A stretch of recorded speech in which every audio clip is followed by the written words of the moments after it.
classes illustrates how one HeyMath lesson was used in various ways to introduce the unit on linear regression.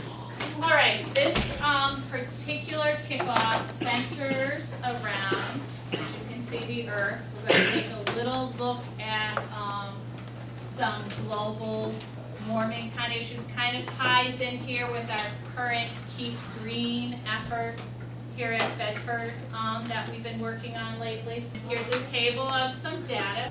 This particular table shows us how what? What's going on in this table, Georgie?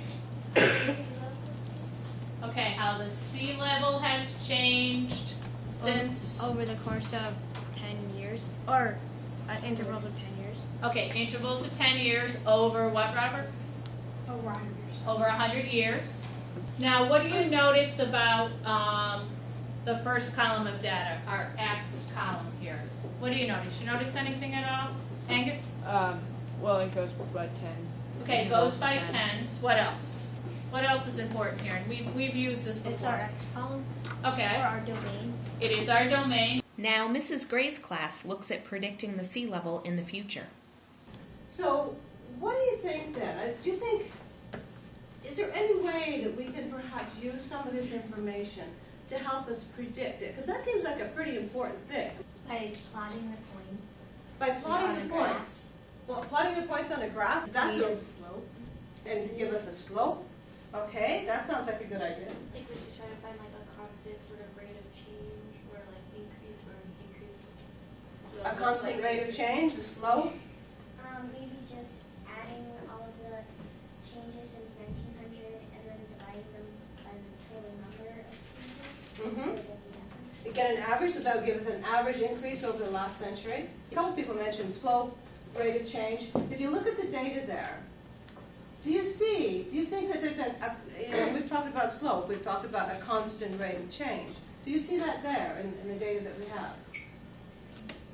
There's no constant rate of change. There's no constant rate of change. So when we plot those points, they're not going to be all in a nice straight line when we can stick our rulers on them and go zoom like we have in the past. Anybody know what this kind of a graph is called? Lisa? A scatter plot? A scatter plot, yeah. It's a scatter plot. I think is what we would get at is anybody, Nick? Well, I was just going to say, like, we're not going to have a straight line, but isn't there also like a line of best fit or something, the one that shows the average? Like, it would increase something like this. Exactly, and I think that's just exactly what we're going to do, a really good idea. I think what we should do first, though, is get a sense of the data and how it looks on a graph.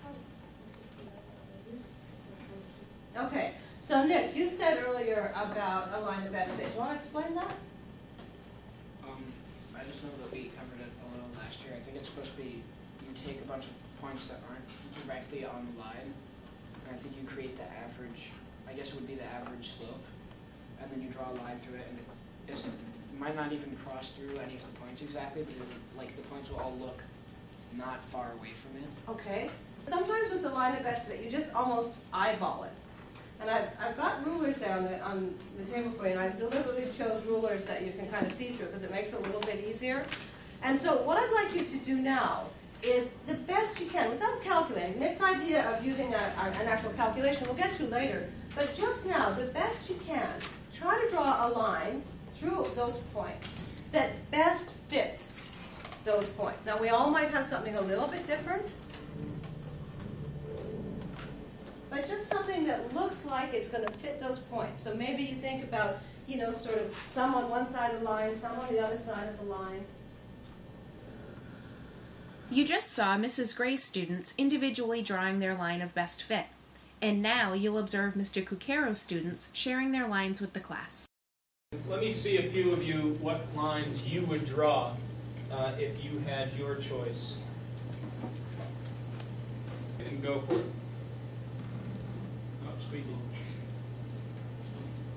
Very nice. Okay, now you guys are going to have the advantage of getting some perspective on his line, seeing if you really feel like it is the best fitting line. And now let's get somebody else up here to draw what they think would be a best fitting line. Oh, well, we'll see. We'll see. Not very good. You got a lot of people saying, parent, that's what I was going to do. And actually, Zach may now look in the back and say, all right, you good? Zach may be like, yeah, you know what, now looking at it, I might have changed mine a little bit. Or maybe he's sitting back there being like, no, you know what, I think my line's a better fit. They do have the same slope. Good point. JJ, why don't we get you up here? They look close to almost the same slope, and that's the idea. While we are going to have variations, ultimately, there's going to be more similarity to them.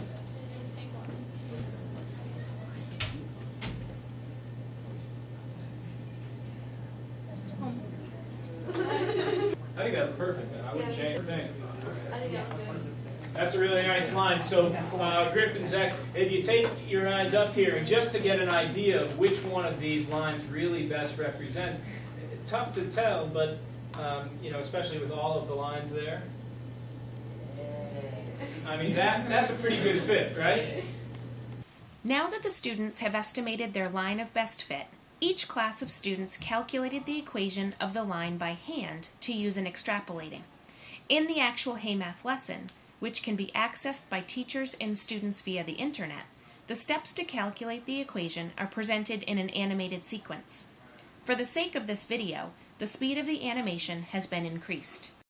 Let's find out, why don't you guys find out, using your equation, where the sea level is going to be in 2010 and 2020, and then we can see where it might be in 2040. But 2010 and 2020. Now remember how we're using the years, right? So 2010, what will we use for x? 10. 110. The knowledge that you have about linear functions has helped you predict what might be happening in 2010 and 2020. I mean, it is certainly a useful tool. Is it accurate? Well, we don't know, but it's certainly something that is projecting a trend, and the trend as we see it there is that, you know, the sea level is going to continue to increase. And this is a trend that we can see, we can calculate using the equation of the line of best fit. Is this a helpful tool? Yeah. Okay, why is it going to be a helpful tool for us in the future? So, Well, it might not be an exact measurement or an exact estimate, but at least it gives us sort of an idea of what the sea level is going to be around or any type of problem like this. it certainly does. In the 21st century, with new global connections, HeyMath demonstrates how we can collaborate with people around the world to customize learning tools for our students.